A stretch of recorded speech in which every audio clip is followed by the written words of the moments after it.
Mais c'est vrai qu'un mois plus tard et une grosse centaine de kilomètres plus loin, c'était complètement inespéré.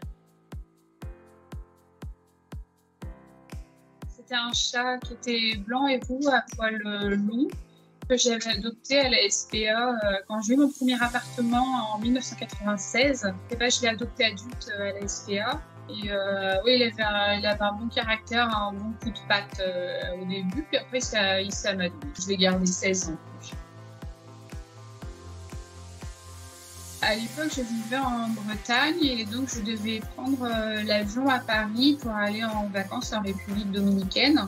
Et je me suis arrêtée en route chez ma sœur qui devait le garder en Normandie. Et donc les deux chats sont sortis ensemble parce que c'était un rez-de-chaussée avec une terrasse. Et il y a que le sien qui est revenu. Et donc, moi, je suis partie quand même en vacances en appelant tous les jours de République dominicaine. On a servi des affiches partout. Et comme c'est un chat qui était habitué en appartement, en fait, il a été retrouvé un mois plus tard en région parisienne, soit environ une centaine de kilomètres. Et c'était une dame qui nourrissait des chats errants, qui a vu ce chat là blanc et roux à poils longs, donc qui sait pas, chat de gouttière. Elle s'est doutée que c'était pas un chat abandonné. Et puis elle a vu qu'il avait le flanc tout râpé aussi. Donc je pense qu'il a dû se mettre en fait dans le moteur d'une voiture, ce qui fait qu'il a fait une bonne centaine de kilomètres. Et donc avec le tatouage, il a été retrouvé. Donc après on nous a appelés et j'ai fait l'aller-retour Bretagne, région parisienne pour récupérer le chat qui était amaigri avec le flanc râpé mais en forme.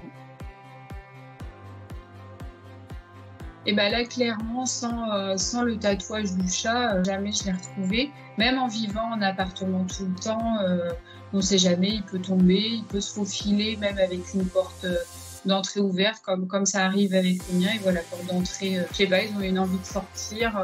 Quand on rentre, ils se faufilent entre les pieds. Des fois, ça peut arriver qu'on les voit pas quand on a des courses ou quelque chose. Donc, même un chat qui est tout le temps en appartement, qui sort jamais, on ne sait jamais. Puis la procédure est toute simple pour l'identification. C'est une petite puce que le vétérinaire injecte avec une seringue. C'est fait en quelques secondes. Voilà. Mais ça peut changer effectivement toute une vie parce que en cas de perte, l'animal peut être retrouvé. Surtout identifier vos animaux. Ça peut même éventuellement, s'il y a un vol, être une preuve. C'est vraiment la preuve formelle que l'animal nous appartient.